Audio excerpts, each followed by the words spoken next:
My name's Frank Chester, and I was born in Hollywood, California, in 1939.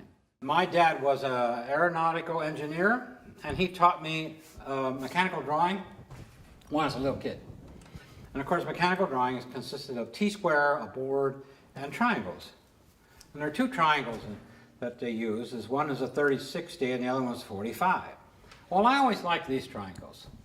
And I always used to put them together like this because I like that kite. I like that shape. Okay, but you're supposed to put them together like this, which makes an equilateral triangle. All right, so when I first started this form, I thought, well, I have to have 7, so I knew that there would have to be a 3 and a 4, which makes 7. So I didn't quite know what to do, but I did know that if I take an equilateral triangle like this, and if I switch it around like this, they're equal. The area is equal. I mean, you can't deny that. This area is exactly the same as this area. So, aha, I had the 3 and a 4. So I decided that I would take these triangles right here, and I would make my kite. And the reason I like the kite, because when I was a kid, I made kites. And they were just this shape. So what I did is I made this. And what I did is I put those triangles on here, like that.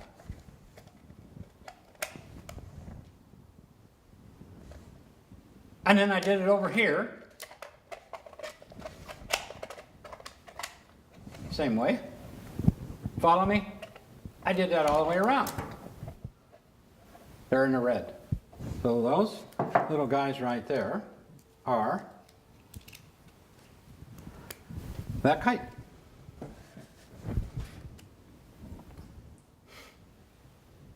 All right. So when I did that, I had to put a base because this would just flop over if I didn't. So I had to put a base of a triangle. And then I realized that to this angle here, I also had to put a triangle. And I had this first form is 1, 2, 3, 4, 5, 6, 7. I had a 7-sided form. But the problem was I didn't want this. I wanted equal surfaces. And these 3 were equal, and these 4 were equal, but they weren't equal together. I wanted the same surface area here as I had here, and you can see that it isn't. But I liked it. It was an attempt, right? It's an attempt to get to this. So what I did is I made a couple of those and put them together just to see. I had no idea what this is, and of course this is, it's not in the books. I put 3 of them together, and I realized that on the inside had a triangle, tetrahedron. So I made a tetrahedron that would fit in there.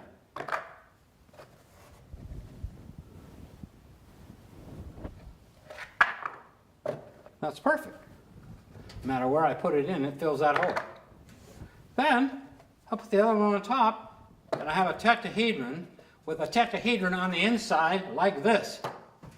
That's called a dual, and that right there is geometrically been discovered thousands of years ago. All based on 7. No one ever thought of taking a tetrahedron apart like that and having it that size. But then I wasn't happy. That wasn't what I wanted. Well, here I go. I decided that this working here geometrically, mathematically precise and so forth, I couldn't get it. I had to go to the artistic side. And so the first thing I did is I took and made 7 sticks the same length and the same distance apart, all the way around. That's how I started. That's a liquid amber seed in there. I push it into the seed holes and put mud around it to hold it in place. And that's what I discovered 14 years ago. What did I do? I noticed that this was a triangle. This was a triangle. They're all triangles. And so when you connect 7 points, same distance apart, same length, you've got 10 sides. 10 sides, not 7, 10. So then I knew that I probably bit off more than I thought it. But I was encouraged by this drawing here, or this picture. This picture is the inside of the first building that Rudolf Steiner designed, and these are capitals. There's 7 capitals. And this is the first one, and that's the one I really liked. And since I wanted to make something like that, but had 7 sides, like a sculpture. This is 7 all around a circle. That's not sculpture, it's reliefs. So this is what really inspired me. 2 years later, I started with this and the sticks and mud. Well, so when a mathematician asked a friend of mine, well, how did he find this form? And he says, well, he took 7 sticks in the mud and made it all equal. And the guy started laughing. So my friend said, well, why are you laughing? He says, because, where's he from? I said, oh, he's from, he's an American. He says, those people out there don't know what doesn't work. We know better than to try that. Because it doesn't work. Well, I didn't know that. So next thing I did is I took 7 floaters, the little blobs that they use for fishing, usually half red and half white. I took 7 of them and I pushed them all together with a piece of clay in the middle, and I got this because I thought, hey, I'm going to get 7-sided form. Well, this is what I got. It's kind of cool because it's like a vertebrae, and it's a cool sculpture. But it's not quite what I'm after, is it? I want like this. Well, it didn't work, but one thing I did notice is that when you push the balls together, these two won't allow these two to come together, so they become gaps. There's a gap there, look at that. Those won't come together because these two prevent it. Does that make sense? These two won't allow these two to come together, so you get this gap. Okay. So I started from the center, the periphery, and then I went to the periphery, and I found out if I start with a sphere, why don't I just try carving out 7 volcanoes? So I did, and this is what I got. This is original, 14 years ago. This was the first 7-sided form. And what I did is when I carved the circles, there were 7 round circles. But when they came together, there was the gap. But artists don't care about gaps. We don't care. We care less. We just keep carving. And so when I kept carving, okay, and this gap started to go away. There's another gap. See, look, there's 2 big gaps. One here. When I started carving this, I found out that I had a shape that had 1, 2, 3, 4. And then I went over here and had 1, 2, 3. Oh, there was a 3 and a 4. I couldn't believe it. So then what I did was I saw that there was 2 triangles here, and 2 here, and 2 here. That made up that one. Then I saw over here that there was 1, 2, 3, 4, 5, 6. I thought, oh my gosh, there are 6 triangles all the way around this. So I counted up the triangles, and there were 42 triangles. So what did I do? I made all these triangles. And what I did was I put it together, and here it is. These are all the triangles. So what happened is there's a triangle here and here, and there's 2 down here. 1, 2, 3, 4, 5, 6. Then over here, there's 1, 2, 3, 4, 5, 6. And what I found out was that I had to straighten this one out. I had to push these 2 together. And when I did, they weren't bent anymore, and they turned into a kite. And so what I did is I put plaster of Paris in here, and plaster of Paris in here, and here, and here, and there's what filled up. A kite and a triangle. And this is the first Chestahedron that came out of here. I mean, I had a big one. And this is the first Chestahedron. And you can see that it's far from being accurate. That's because it was discovered artistically. Mathematics didn't enter this at all. The artistic process in it. Then when you take art and you apply it to science, okay, Then you have the mingling of these two. You have to have the mingling of these two, or you would end up with this and be happy and say, hey, this is cool, I love it. Or this one here is, oh, dry, or whatever. It's got to be these two together, because there's things inside this, there's things outside this that can be discovered. And this is how simple you need to be to start. That's all you have to do, is have a desire about something you want to do and stick with it for 14 years. I don't know about that, but that's what I did. And so you see the results of that work. And I taught for 32 years.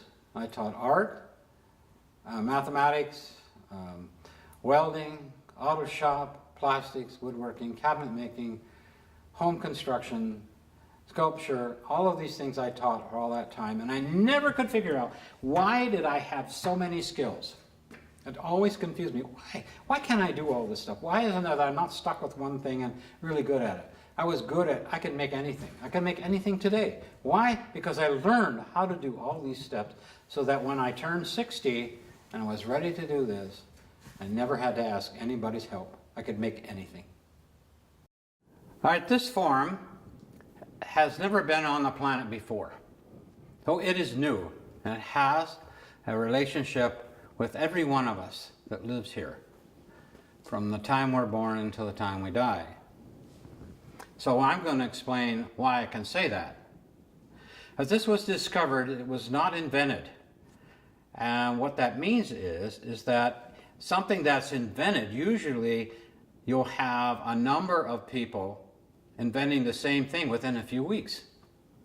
But no one has ever come up with this since Earth started until today. And it's been 15 years and still no one has come up with this.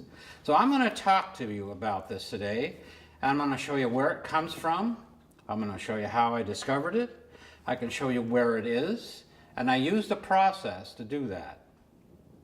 So sacred geometry is very important because this was discovered artistically. And this was discovered through sacred geometry. So everyone wants, what is sacred geometry? Sacred geometry uses three tools, and here they are: a straight edge, a compass, and a pencil. That's all I used to find this form. This form has 7 equal surface areas. Exactly. So, this affects every single person on the planet.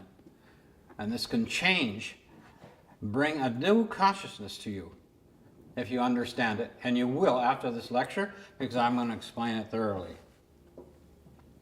All right, so let's start with sacred geometry.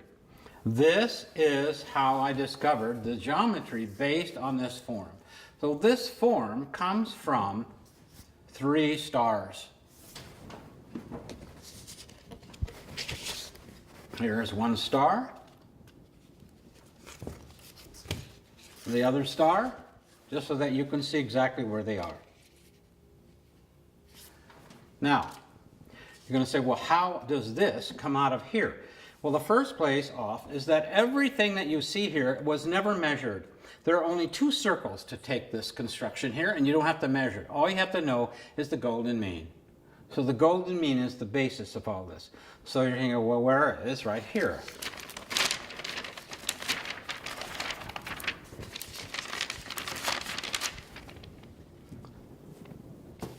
I take that and I put it together, and there's your 7-sided form. Cute little guy. You can see where it came from.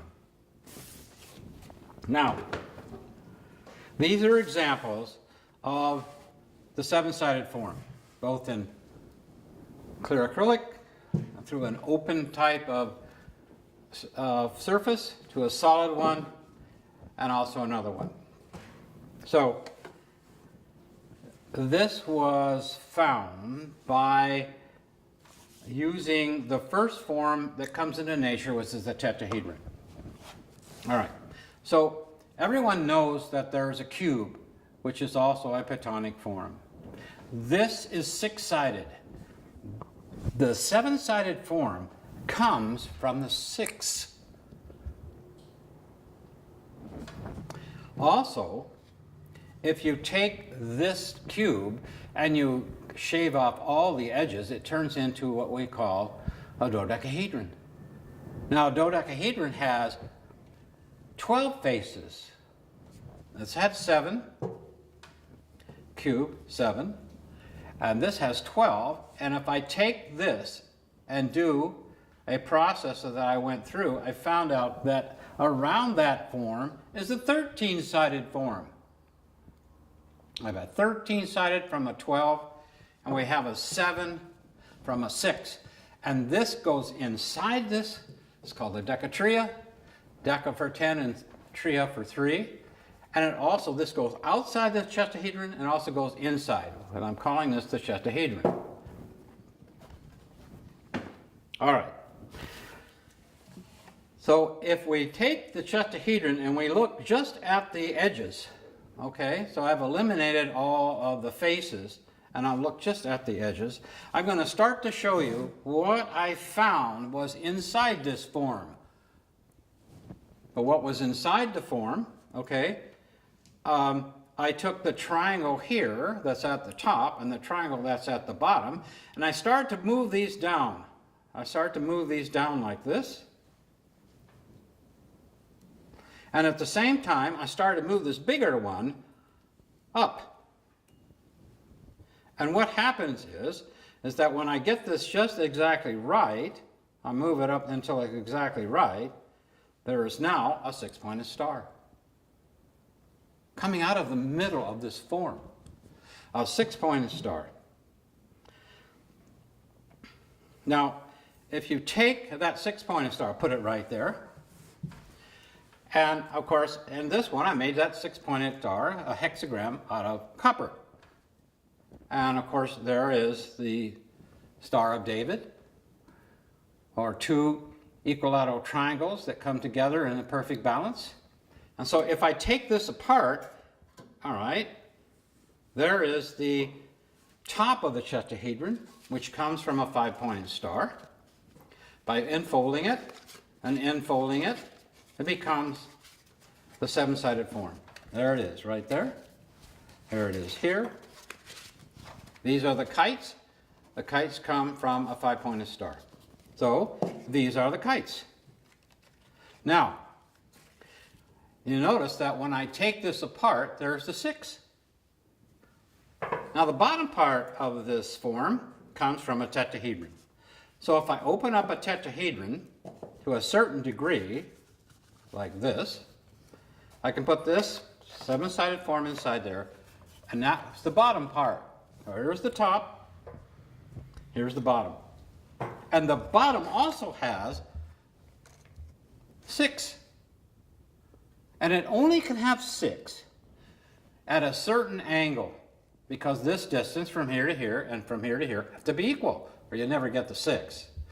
And when this opens up, it can only open up until a point where it becomes equal. This distance and this distance can only be at a certain point of opening this up. And then when I put them together, what's amazing is that they line up exactly at the same place, no matter where it goes together.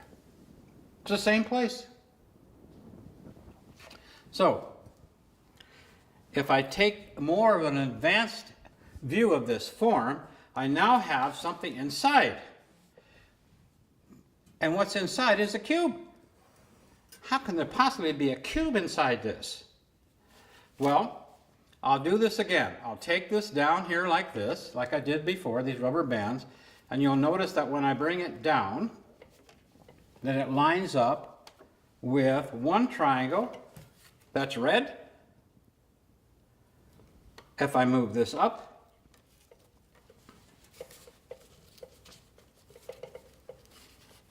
like I did before,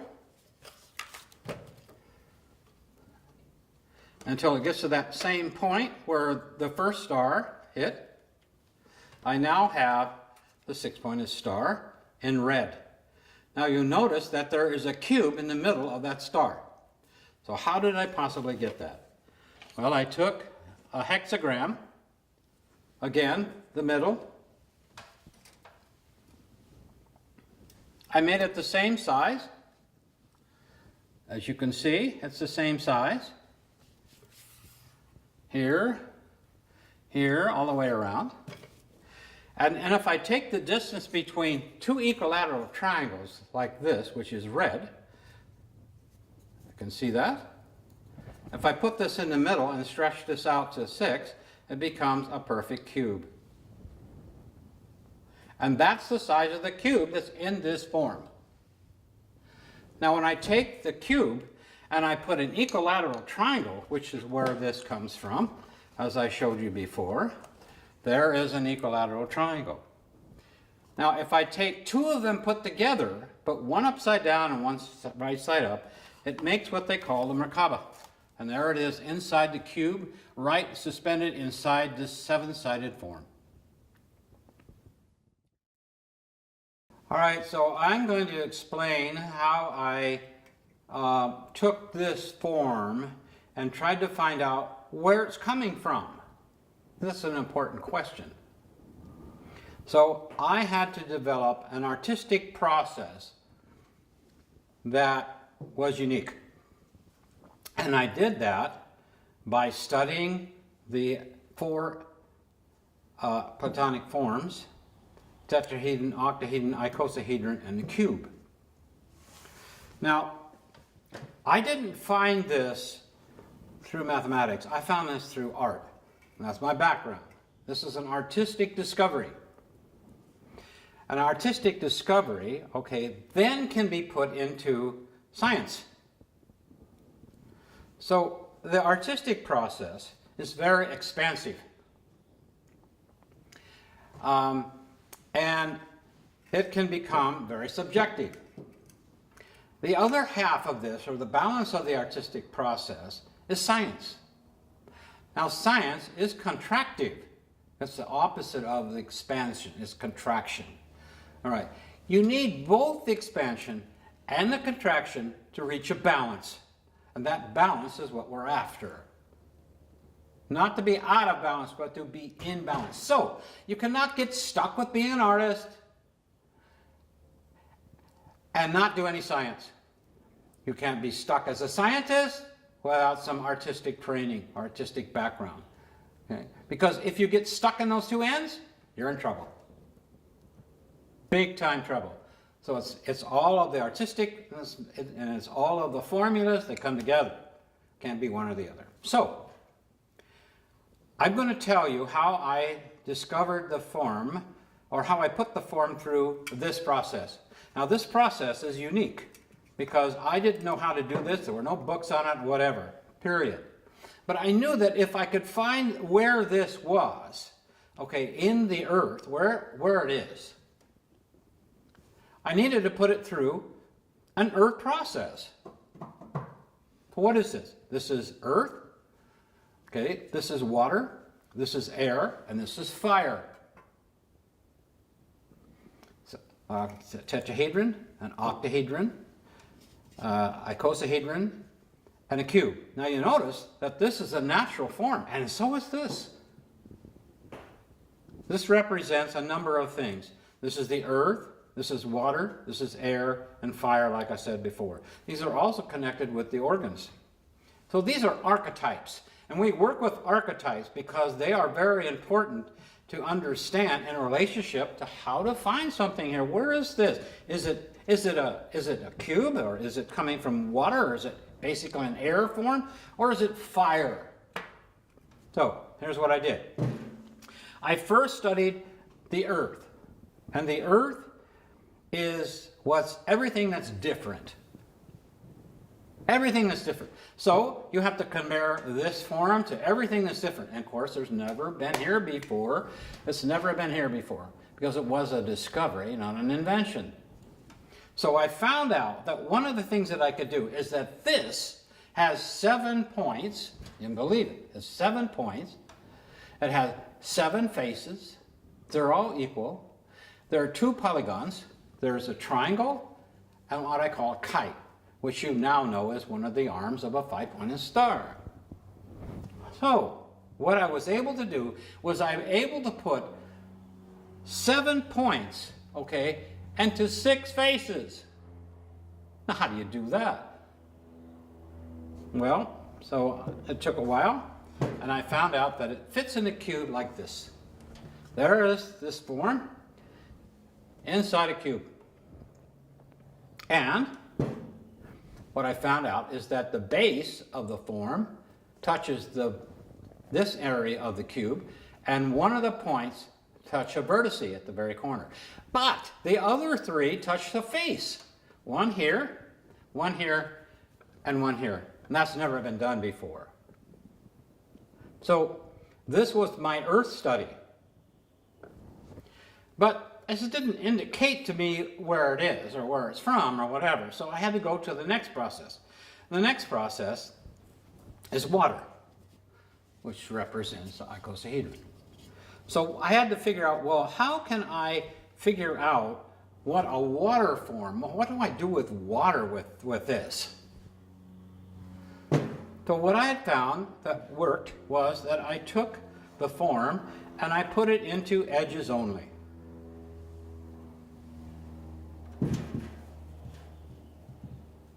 So, water is what flows.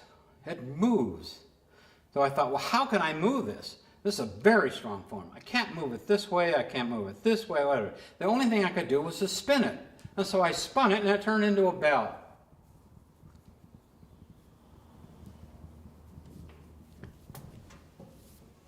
That's the water process. And I saw that the form actually took on curves. There's no curves here, but there is in movement. And also, I don't know if you can see those black lines in there. I'll turn it upside down. I don't know if you see those black lines, but I see them, so I drew them. Right back to sacred geometry, those are the lines that you see when the form is in motion. And when the form comes to rest, it looks like this. It looks like a bell. And this is an accurate geometric sacred geometry based on what you're seeing here. And what's so interesting is you have lines running this way, and you have lines running this way. And that's very important to remember, that you have these different lines. All right, so I found out there was a bell, okay. I found out that I could take a straight line and make it a curve.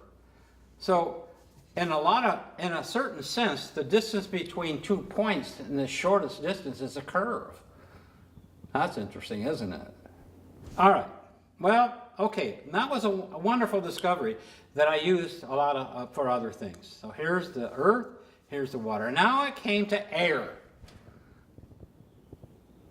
This is known as air. So, as you know, this is like a cube of ice, and then you put some fire, you put a heat underneath the ice, and it turns into water, and then you put water more under the water, it turns to air, and then what did you do all that with is fire. So we need to look at the air now. And so let's look at the air. What did I do with air? Air is everything that's reversing. Okay? It's the exact opposite reversal of Earth, of the cube.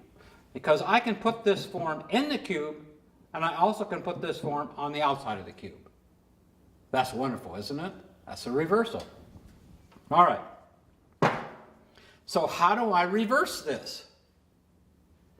How do I apply earth, water, air to this form? How do I do that? Well, what I did is I just found out that the best thing to do, if this is a polar opposite or if this is a reversal, is to turn this inside out. So I did. I figured it out, and it took a while, but I figured out how to turn it inside out. And here it is. This is the form inside out. He's kind of a neat looking form. He's very unusual, nothing like it on the planet. But this is the form turned inside out. This is known as air. And you notice it's expansive. It's more expansive. And what happens is the center of the form comes out to the periphery. Another opposite, right? This is more peripheral. This is more centric.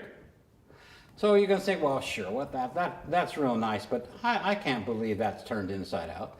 And I understand that belief. So that's why I made it so that I could turn it inside out and bring it back and find out what was inside it. And what's inside it? A seven-sided form. Same size. Same size. So that's what this looks like turned inside out. So I made that like this. I decided to take the inside out and put it into water. So I did, and here it is. This is the form in water. That's air. This is called air. We call these aerial sculptures because my major is air is sculpture.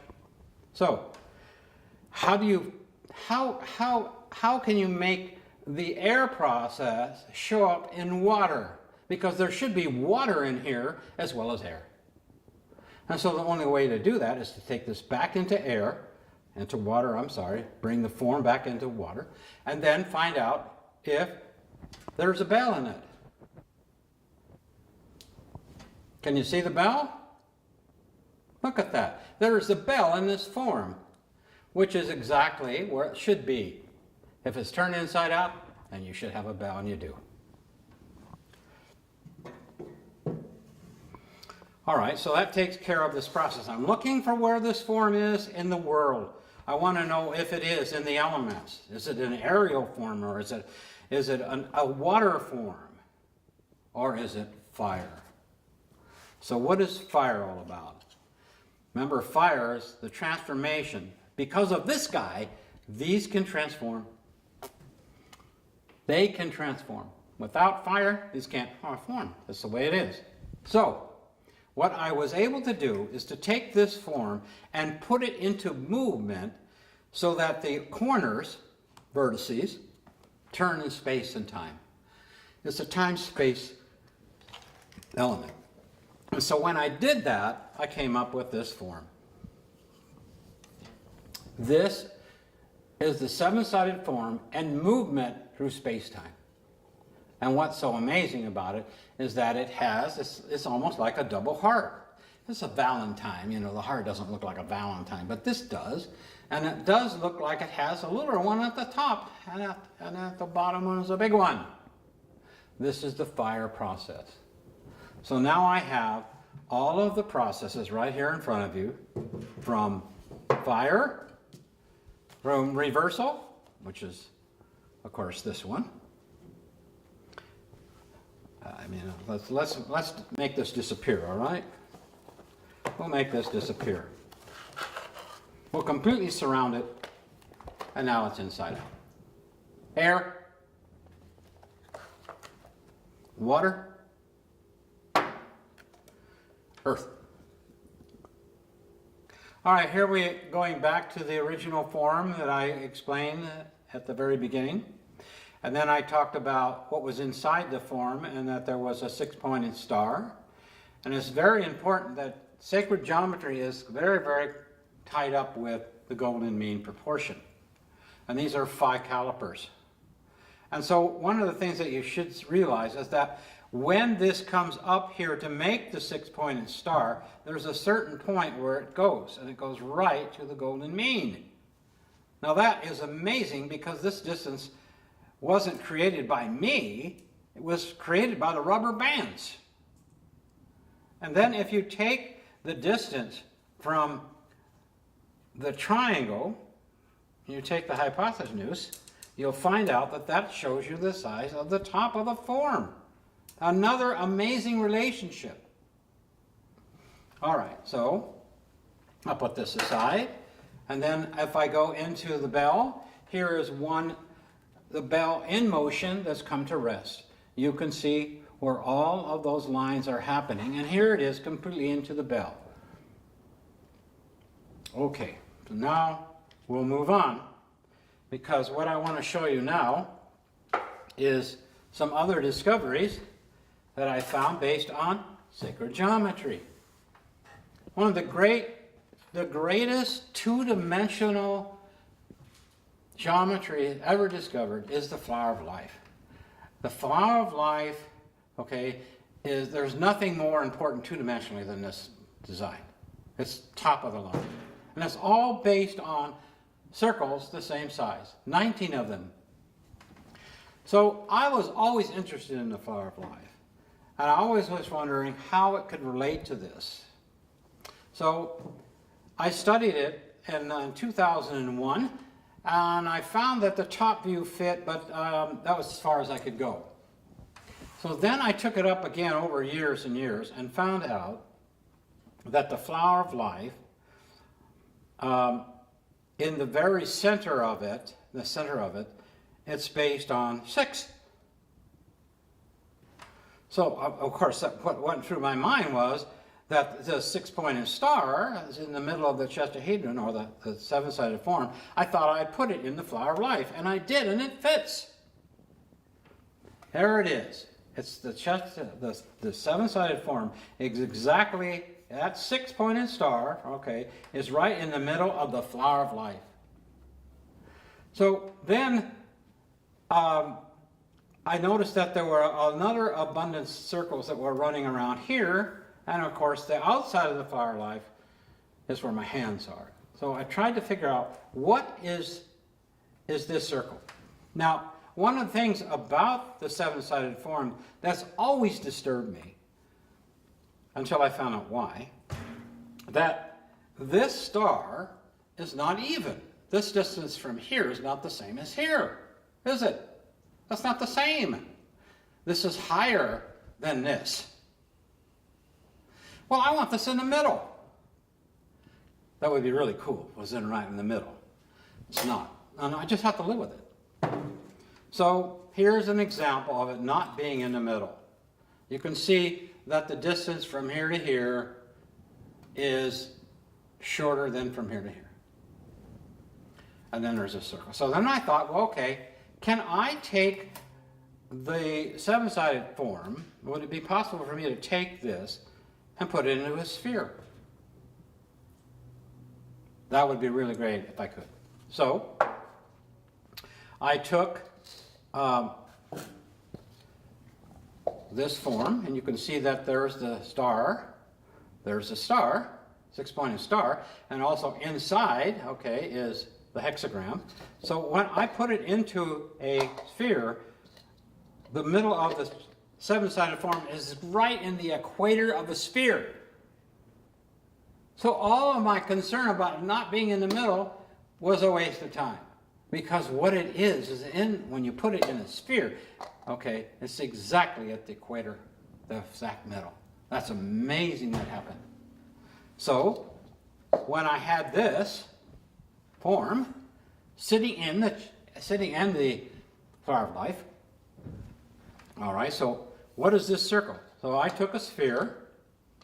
It's exactly the size of that circle.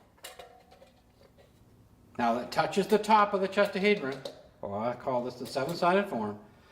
And if I put the second half of this sphere on here and put it together, and now that flower of life, which is called in this case the seed of life, okay, is exactly in the middle of the sphere, and the bottom 3 points of the 7-sided form touch the bottom of the sphere, and the top touches the top. And now you have the 7-sided form, which I call the Chestahedron, is in the middle of the sphere, and the 6 is exactly in the middle of that form. And then I thought, well, what is this outer circle all about? What about this circle here? All right, so I'm going to put this aside right here. So if you take a circle and you put the circle, the sphere, into a cube, okay, the faces of the cube, okay, should touch the sphere. It does. So if you look at this exactly straight on, you'll see a circle and a square. But when you put it three-dimensionally, the sphere and the cube now become a same relationship, except it touches the outer face.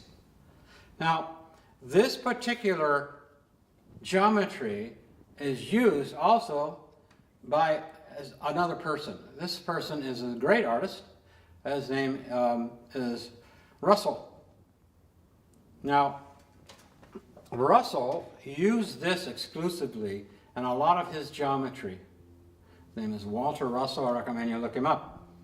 So what I had found out was that this square was in the outside of the larger circle.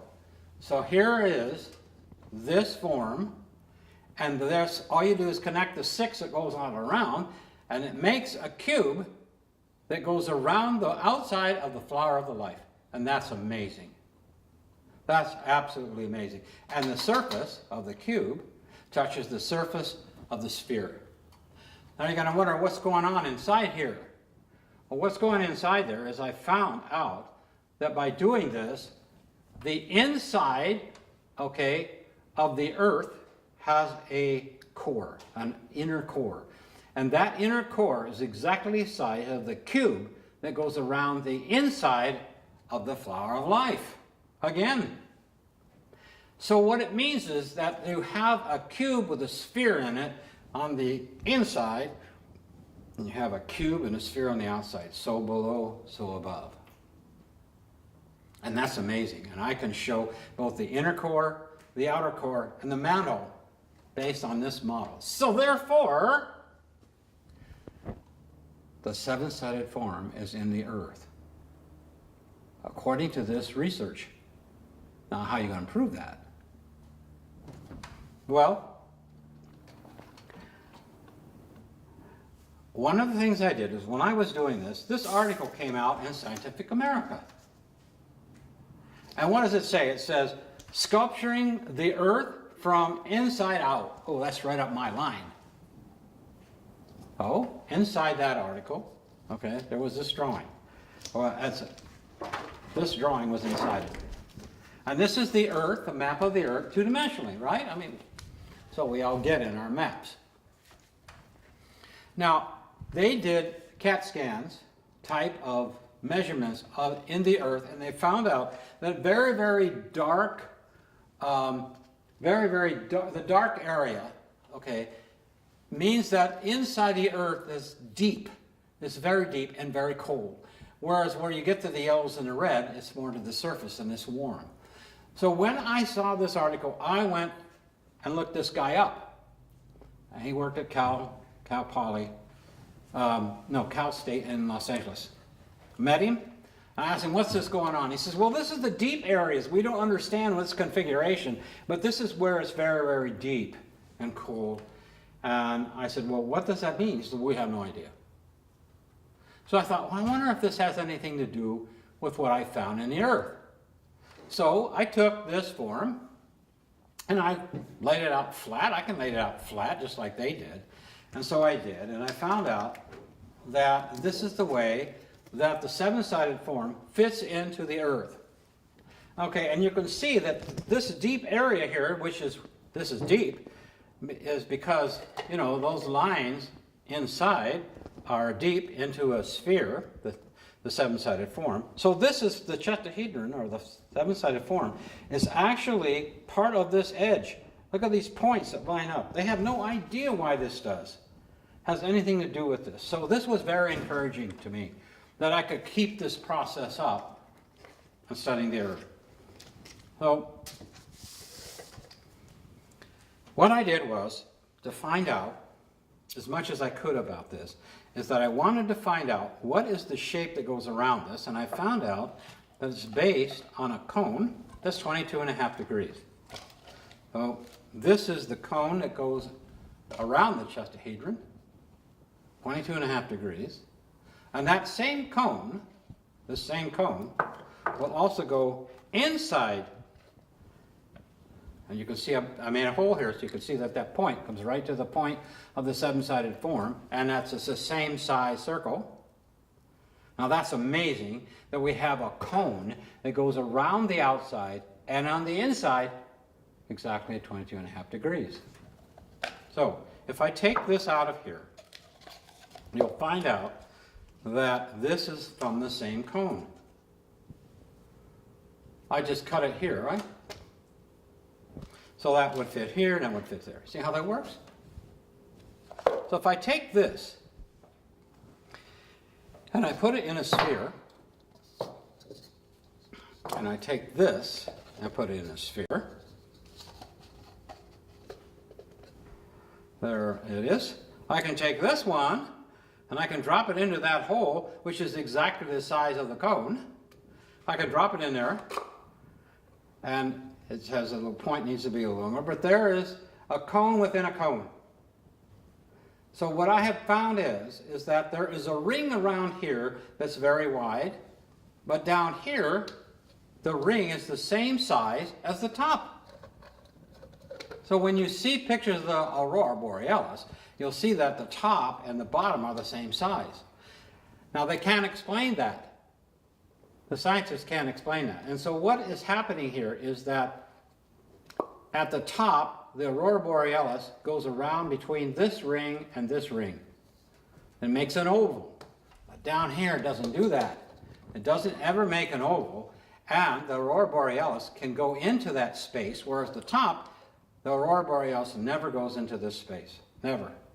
This is always dark with the oval of aurora borealis. This is always more or less lit, but dark on the outside. This is the only explanation that anybody has come up to why that happens. So what I see is the aurora borealis comes in from the top,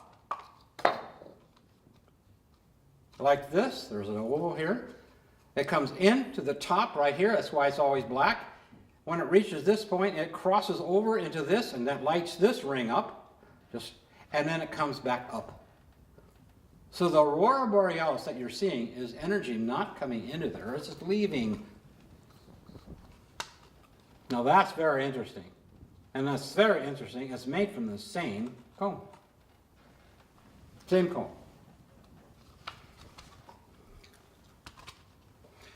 Let's see. I think I can even show you here. Yep. The end of the cone touches the apex of the seven-sided form. It makes that circle, and that circle is exactly the size of the core of the Earth. Exactly. The scientists cannot figure out why the core is that size. There's no explanation geometrically. None. Now it is. And that's also part of the flower of life. Another reason why this is so, the sacred geometry is so important. There it is. Here it is here. I'll end you by showing you this. To the point of the seven-sided form. And then let's see where the other guy is. Yeah, here, right in front of me. I'd like to show you something that has to do with the flower of life. I'm going to go back to that. The flower of life has 19 circles. These 19 circles, okay, are exactly the same distance. If I have two circles and I spread them apart where the center is, now you have the way the flower of life is completely constructed. So the center hits the periphery of one circle, and then the center of the other one hits the periphery of the other one. And when those two come together, there's an almond shape. And if I draw a line exactly from one edge of that almond shape to the other, like this,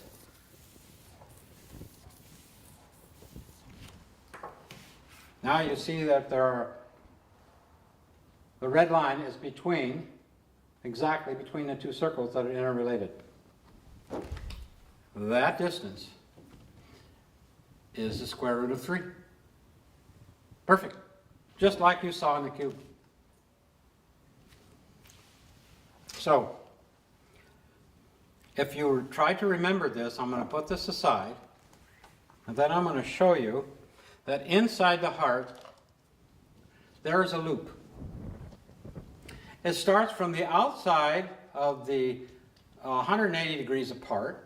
It goes up across like this. It goes and it rolls around the backside of the heart, the myofibers, and runs back to the other side. Now these are the myofibers in here. Now I have not seen the research on what exactly it's supposed to do, but this is what it looks like. So where does that come from? You have to remember that this is the same cone that fits around the Chestahedron. Same cone. 22.5 degrees. So let's undo this and see what this is. We're going to undo this into a circle. This makes a circle. Same size circle that I started out with here.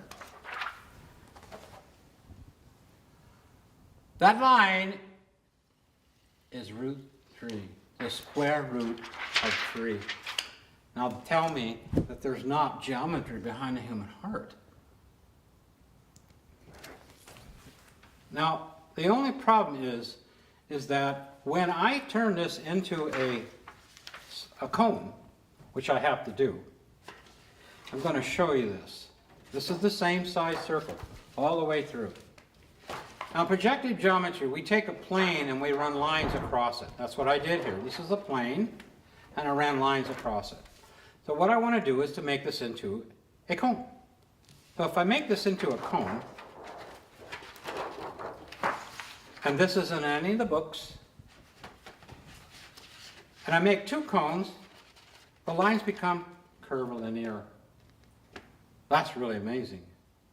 But this won't fit over the Chestahedron yet. It's too big.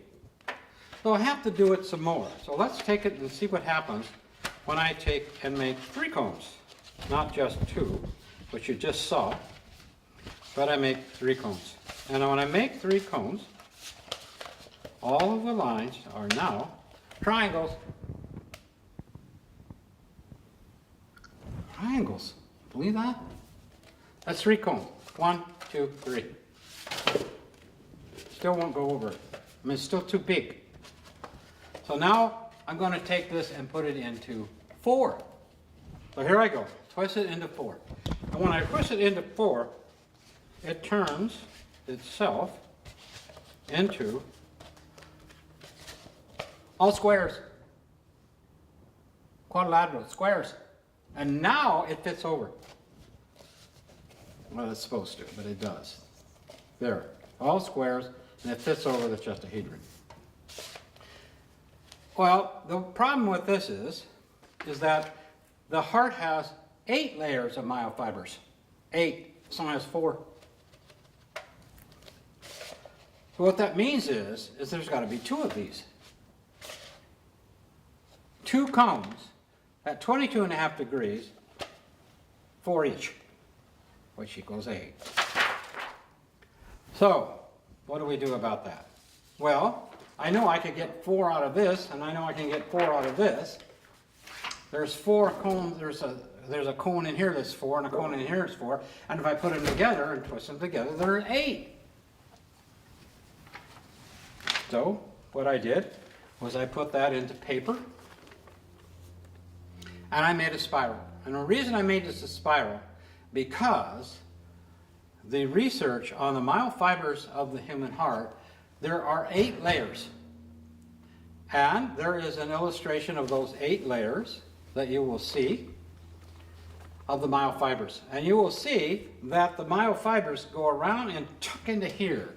And so what this is a vortex. Look, and there's one on the back too. So what I decided to do, well, let's see how this all works. So if I take and start to make the cone, and I paper clip it together like this, that is 22.5 degrees, which you saw when I did the plastic. So if I roll this around like this, I will get 4 layers when I come to the middle or the end of the first circle. And where is the end? Right there. See that line right there? That's the end. That makes 4 circles. Makes 4 cones. 1, 2, 3, 4. So, that's great. So now what I do is I take the other end and do the same thing. So I'll put the paper clip here. It doesn't unfold. There's the midpoint. In other words, this will make 1 circle. Look at this. Make sure that this is lawful. See how that makes 1 circle? Okay, so what I do is I'm going to roll this around, do the same thing. Put a paper clip here to hold it together, and as I go around, I now have 2 cones, 4 each. 1 for the red and 1 for the blue blood. But that's not the way it is. This has to be inside there. All right. So if I cut this, I can put this cone, I can put it in here. But then it just slips right out. That's the heart. Heart is really, really combined. So I kept looking at this and looking at this and looking at this, and what I found out was that all I had to do, okay, was to do this. I take this paper clip off.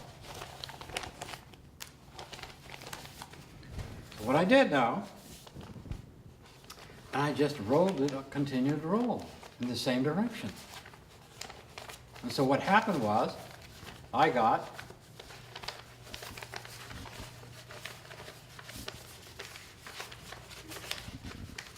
an 8-layer cone at 22.5 degrees.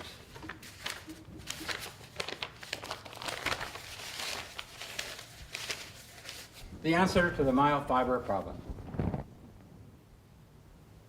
So what's happening here is that the same thing you saw on the bell. You saw an angle of the bell that was running this way, and you saw strings running this way. Okay, so when you look at the human heart, the outside of the heart, okay, the myofibers go in the top to the bottom, like this. So as you undo it, okay, the more you undo it, the less the angles is created here. So you notice how it's getting less an angle? And then, when you get to the middle, it's straight across.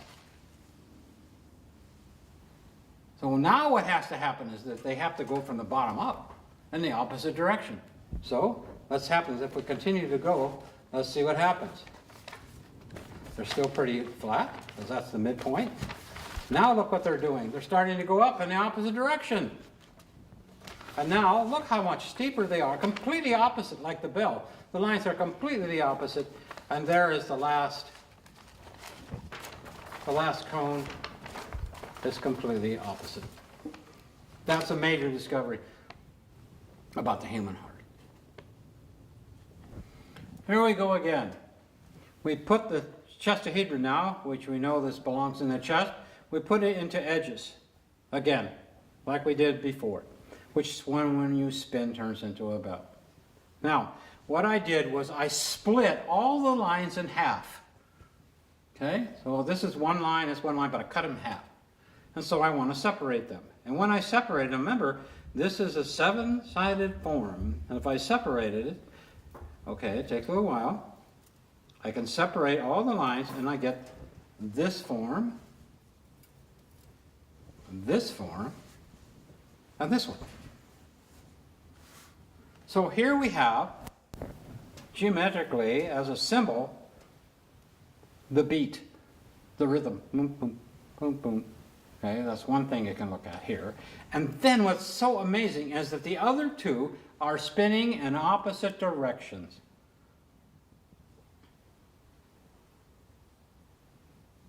That's coming out of the same form. So inside the form itself, you have a reversal and movement all in one form.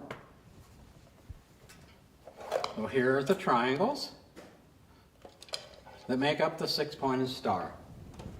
And you can see that those two are spinning in opposite directions.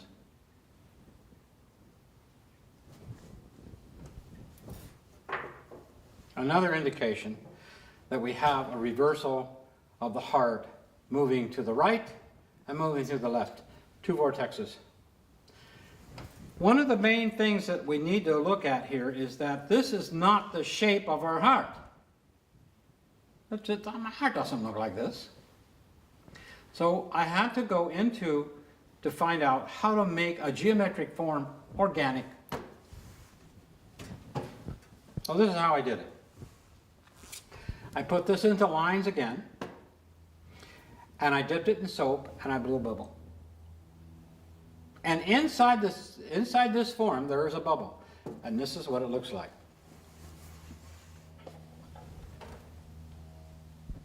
That is a 7-sided bubble. And if you look at any of the images of the left ventricle of the human heart, you will see that it's round on the top, it slopes down like this, and it comes to a point. And it's 3. 1, 2, 3. It looks like this. This is what the left ventricle looks like. Now the right ventricle and left ventricle are different because one is collapsed. The right side of the heart is a collapsed vortex. This is a vortex that I can put into a vortex machine. Now, what happens is this part of the heart is accelerating the vortex, and this part is deaccelerating. So this is slowing down and this is speeding up. Again, that the heart is a perfect balance between acceleration and deacceleration. So, this is really how the bubble looks when it is in the cube. It has edges because there's a plane of soap that goes to the part of the chestahedron. But once that soap is broken, these edges become round. And that's why this is the final shape of this seven-sided form. Now, I put this form into a vortex, and then I tilted the form at 36 degrees, because I knew that's what angle it sits in the heart, that sits in the body, how the heart, at 36 degrees approximately. And I found out that the vortex goes around this form, okay, and distorts the vortex. So I put it in there, I put the bell in first, and I put it inside the vortex, 36 degrees, and then I filled in all of the spots that the vortex was taking, and this is what it looks like. That is the other vortex, they're exactly the same size as the red one. It's upside down. So if you look at that, that is right there, the right ventricle, this is the left ventricle, this is the right ventricle. And this space right here, if you fill this up with sand and pour it out, and you fill this up with sand, it's the same amount of sand.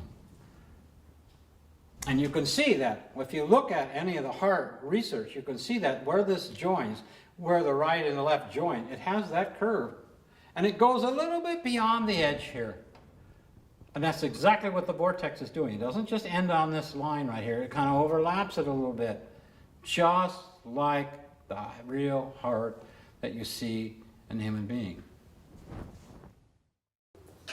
One of the things I discovered is when I put it into a cube, I divided the cube into 16 squares. And therefore, I found out where these corners hit.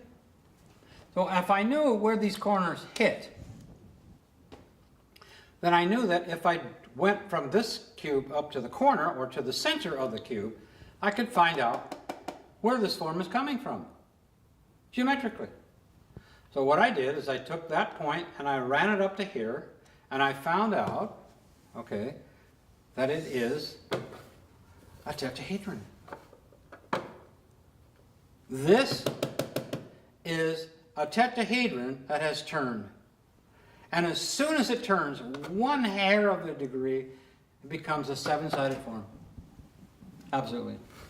Now between here and here, let me rip this turn around here. That should be root 3. That should be root 3. And so this inside a cube would be the transition from this to this to this. And that looks like this. And of course this one looks like that. And this one looks like a tetrahedron. But here's what we've got to do. We've got to get these into minimum surfaces. Now minimum surfaces, that's what this is. This is minimum surface. This is a bubble. Now, what minimum surface is all about is every geometric form is trying to become a sphere. Every one of them. Because the geometric form doesn't hold enough volume, okay, for its surface area, how much surface area it has, as the sphere does.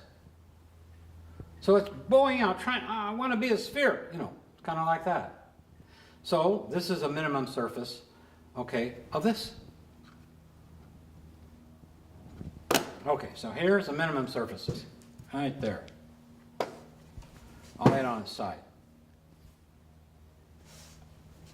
So what's the minimum surface of this one? The tetrahedron started out. Because this will indicate to us what's going on in this transition. This is a tetrahedron in minimum surfaces. This guy turns into minimum surfaces by having a bubble inside it. That's what the bubble looks like. This guy has a bubble inside. He looks like this. All right. So what happens if I continue to expand this, or I continue to develop this movement from here to here? And what happens is that the seven-sided form becomes 6. It turns into a 6-sided form. So, from a tetrahedron to the chestahedron turns into a cube. Believe it, it turns into a cube. What we've got is we've got a tetrahedron to the chestahedron to the hexahedron. This is the healthy heart. It's a balance between a tetrahedron and a cube. And you know that the tetrahedron fits into a cube. And it's a balance between this guy and this guy right in the middle. So I have found out exactly what happens between here and the cube. Imagine that. I found out how this becomes a cube. Here it is. It is now turning into a cube. So that this is becoming a square. So is this, so is this, so is this, so is this, so is this. So because when this starts to move down, it all turns into squares. So this is the first sign of congestive heart failure. This is what it appears, and its size, and it's all in scale. Everything you see here is in scale. But what happens is that the valve at the top, which is the mitral valve, is starting to become a smaller triangle because these triangles are expanding like this.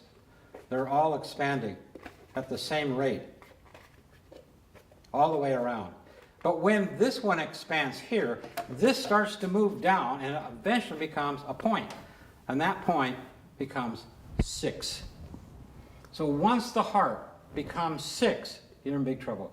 It's called congestive heart failure, and the next thing is how many deaths that are coming from the heart getting in this configuration are unbelievable in our United States.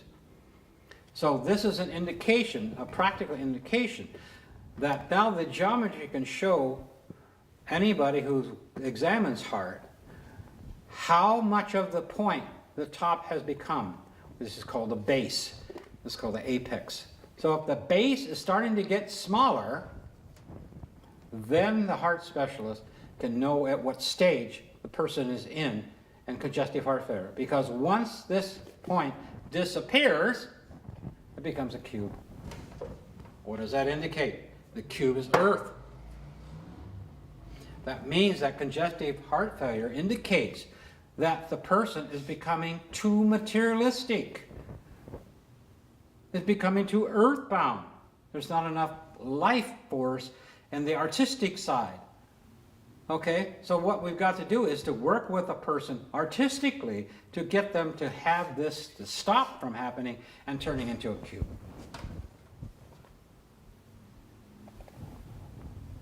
That affects everyone on the planet. That is what's so important about this form and where it's headed. It becomes congested. So the inside of the heart in a healthy state looks like this. And here it is inside. I've made it inside. Of course, I've made this so it can move. The heart doesn't do that on the inside. It moves like that on the outside, but the inside twists. So here's why it twists. This is a healthy heart. And this is how it moves. That's inside down, not on the outside, but the inside. Congestive heart failure looks like this. There's not enough movement. And that's why it gets congested. So here's the difference between the healthy heart and the congested heart. Here it is. This is becoming a cube.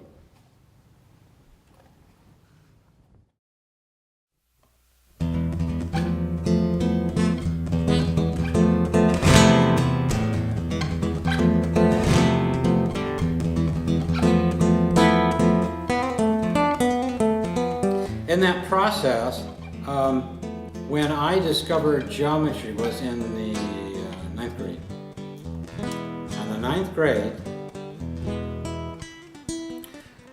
I only failed one class in my entire year. I failed one class. I failed geometry because I was more interested in drawing cartoons. And I could draw a straight line without a ruler, just to really make him mad. They have it. Now, when you got a cube, you're going root 3, it's vesicopisis. About what? It's a vesicopisis. So that means that there's 2 spheres that are interpenetrating that.